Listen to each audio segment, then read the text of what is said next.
Hey, it's River. My dog is eating his breakfast, so you will hear him chewing in the background. I apologize for that. I had a horrible fucking day yesterday and all through the night. So let's talk about that, shall we? I was at my niece's birthday party, and my sister, who from day one has never liked our abuser, he wasn't there, but she made him a plate for our mother to take home to him. And that fucked the fucking fuck out of me. That fucked the fucking fuck out of me. I spiraled. I did every tool, kit, box, whatever coping skill you want to call it. I did everything that I could think of, and I survived. So I'm proud of myself for that. And I know what you're thinking. It's just a plate of food. What are you talking about? You survived. I feel like Derek's close to the front. But it just sucks that this fucking guy is in our lives. And no matter what we do, he fucking won't disappear. Not even when he's dead, because he'll be buried beside our mother. I didn't sleep, so I probably look exhausted and I'm acting sporadic, or whatever the word is, because of that. And it's 11:19 in the morning, so it's not going to be my most grounded video, I should say. It fucking sucked. I remember I was like, all right, time to whip out these toolkits. I don't even think I'm saying that phrase right. Anyways, so first thing I did, take my dog for a walk, a nice scenic walk at a local park in our city. Gorgeous, gorgeous park, nice trails. And I'm sitting on a bench that's facing the river, and everything is so serene.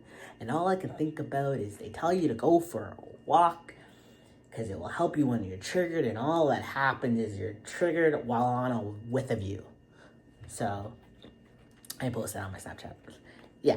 So like, literally, nothing changed. I was still triggered. I was just triggered in a nice environment instead of in my apartment.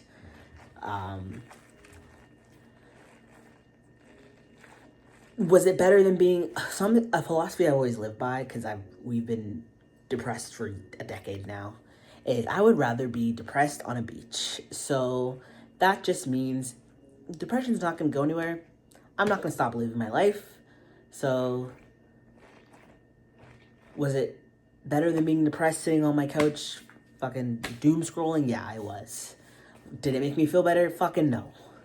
And then after that, we come home, and Zendaya is around the front, and she just starts fucking, I don't think we know who we are. I don't know what's going on right now. Anyways, and Zendaya fucking does her witch shit. She does her first spell ever. Oh, I wasn't supposed to talk about this.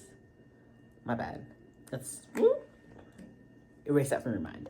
But Zendaya did some spiritual stuff, and that helped, I guess. I don't fucking know. And then by this point, it was like midnight, so we were like, all right, let's try to sleep, I guess. And we lay down and don't sleep. So we say, fuck it. And we go to Tim Hortons, which is a coffee shop in Canada. And we get a coffee, which we're very caffeine sensitive now, because ever since we started our ADHD med, we pretty much eliminated caffeine from our diet. So before, we would pound back coffees and energy drinks all day, every day, and it wouldn't fuck us up that bad. We would still feel effects, but it was not bad. But now it's like we have one coffee past 3 p.m. and we're not sleeping. So we had a coffee at midnight and went to our job, actually, and hung out with our coworkers, because I work in a supportive housing program. So it's operating 24/7. So I just hung out with night staff for like a few hours. It was nice seeing my coworkers and stuff. Still felt depressed. And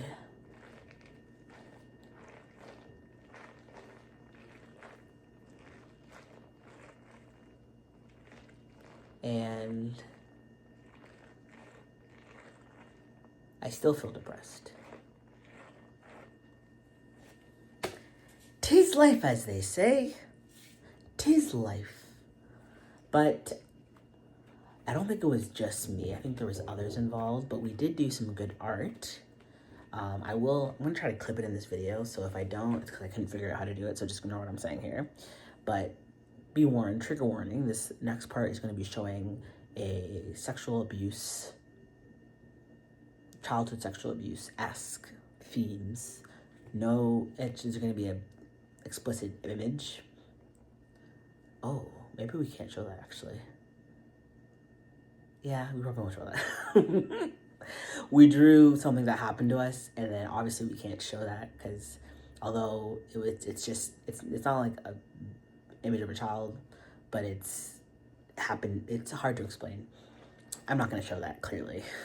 So, but we drew a picture to like get these feelings out of us, and it was like a page, our typical page that has like a little saying on it, and it said, "I don't understand how we're supposed to move on from this." And then on the other side, it was like the page side by side. On the other side, it's not detailed image, but an image of showcasing child sexual abuse, just for expression work and putting it on paper so it's not in our mind anymore. So that helped. And then music is a big coping skill for us. So we sought out songs about sexual assault or sexual abuse or something. Couldn't find any songs about childhood sexual abuse, which is,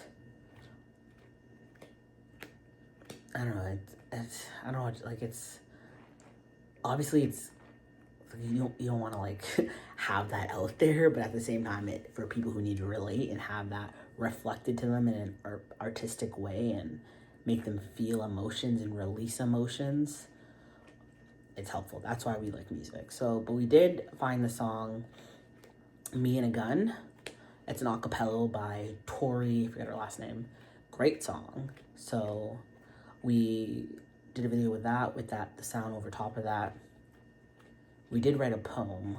We can show the poem, so we'll probably show the video of our poem with the song title now. So, or around this time, I don't really know what I'm doing with editing. So that themes of sexual child abuse, no details really, but that's what you're gonna be seeing. I would put a timestamp, but I don't want to do that. I'm sorry. I'm sorry.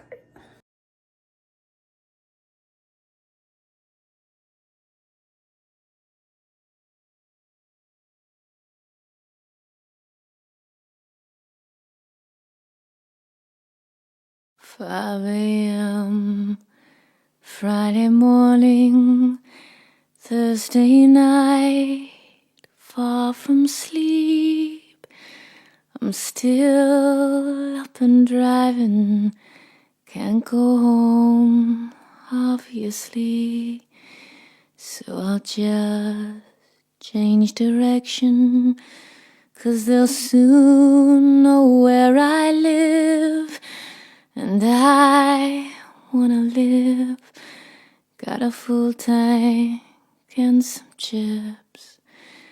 Was me and a gun and a man on my back. And I sang holy, holy as he buttoned down his pants. You can laugh, it's kinda funny, the things you think in times like these. Like I haven't seen Barbados, so I must get out of there. So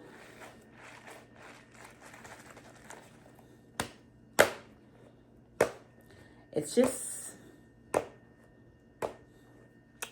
the bee's knees. This trauma shit really fucking rocks my world all the fucking time. I just want to be normal.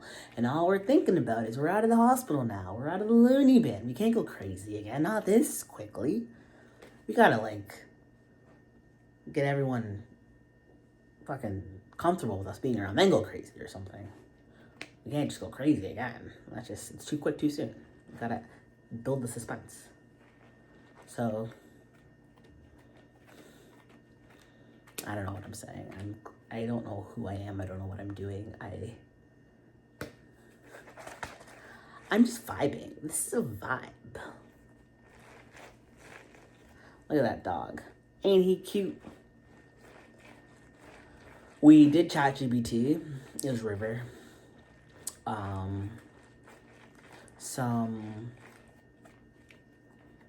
how to build an inner world, and ChatGPT had some really good suggestions because we googled like how do you build an inner world. I was something like we just got diagnosed with DID. We want to build an inner world, but we can't imagine things in our mind because we don't think we can actually imagine things, which is also why we don't think we can have memories.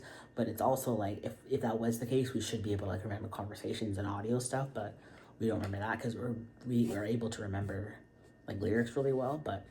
So I imagine that would work on the same context. We should be able to remember conversations, but we can't. Who's calling me? Dina. Anyways, so. But ChatGPT was like, oh, like, do rituals, like, do the same actions to, like, be like, and I'm entering the inner world. And, like, touch your heart. I'm entering the safe spot of my inner world. Stuff like that. Or have music going in the background or stuff like that. I don't know how else to say. I didn't review before I made this video, so I don't know what I'm talking about. I do, but I don't. Kind of, not really. So, yes. So yeah, we did that. And it was helpful. We're going to utilize more of those skills. Hopefully get better at crafting our inner world and visualizing a space for us. It's so strange because, like, we think we have one, even though none of us can really remember it. But before we realized we had DID, and we would, like, see, I don't know if we were, like, imagining one another or just imagining, like, original characters or something. But we would, like, envision this, like, not visually, but we would envision being in this space where we were, like, seeing things without seeing things. Like, if you've heard us describe how we can kind of picture things like that. So that's, like, the closest thing we've ever gotten. But now everything feels more complicated because, like, we have this expectation that the inner world should feel just as real as this world. And with textures and sound and heat and senses and all this fun stuff and fucking different physics sometimes. We don't know. So...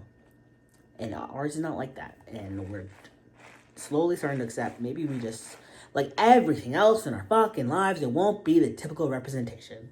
Like everything else. And we're just gonna have to deal with that. So, sorry, Derek is really involved in this. I can tell that much. Other than that, maybe I'm just Derek. I don't know.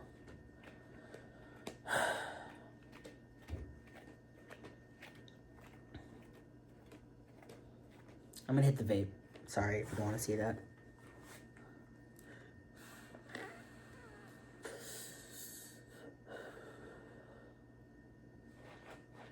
We have a meeting with a social worker who facilitates our DBT group.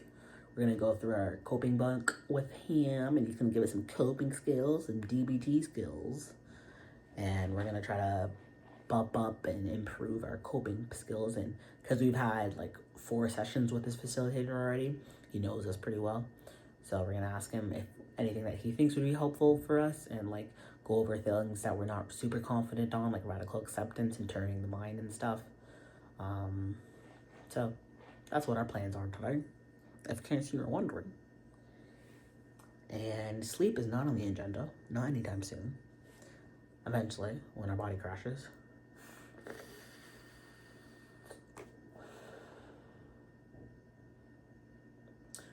I kind of want to talk about something. People are always like, I'm blendy, I'm blendy, I'm blendy, I'm blendy. And it's like, what does that mean? How do you not know who you are? And we struggle with that concept because we've never known who we are. Even River doesn't even know who he is. And he thinks he's everything. He doesn't actually. But we all thought we were River, like fucking like we're Negan or something. So River, us, struggle. Blendy is what I'm talking about. I'm gonna try to say this all great and smart and educated and intelligently.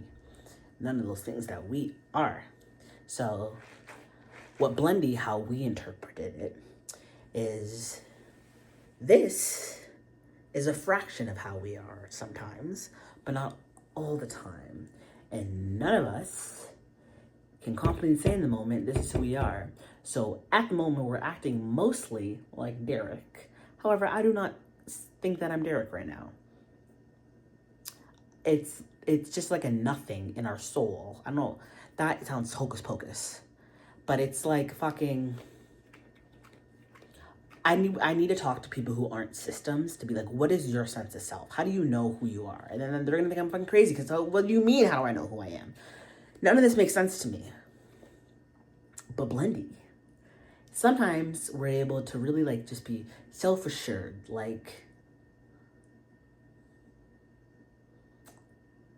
something that's grounded mostly in emotion, but there's not a doubt in your mind about it. Like, if you're someone who has true unconditional love for someone, you would never question that feeling towards them. So it's like that, but for your identity. Like, in the same way that my love has never wavered for the people in my life that I've loved and deeply and intensely, like my sisters and my mother.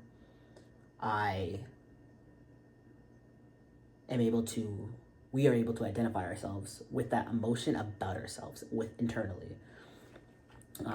So yeah. See, now I feel more like River. But this like vessel feels empty. We're gauging who we are based off the mannerisms we see on the camera. If we weren't filming, we probably wouldn't question who we are. We would probably just think someone's fucking running the show.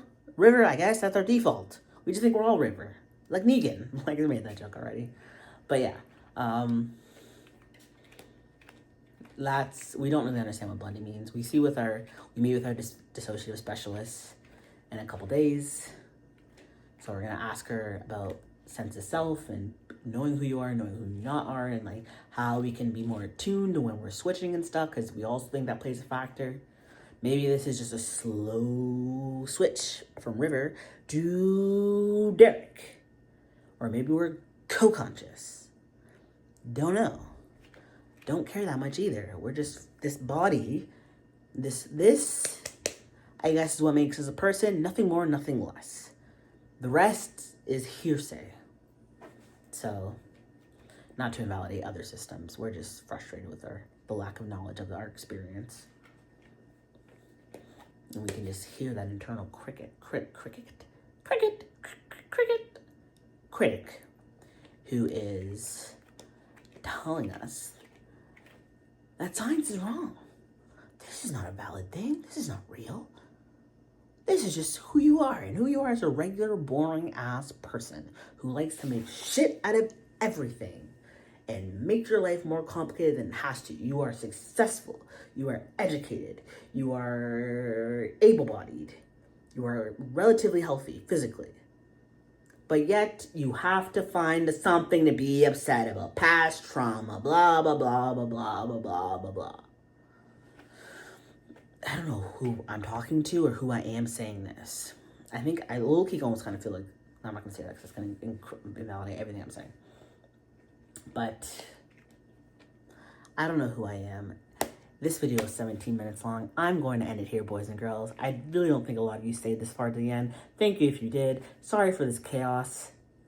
It's chaos.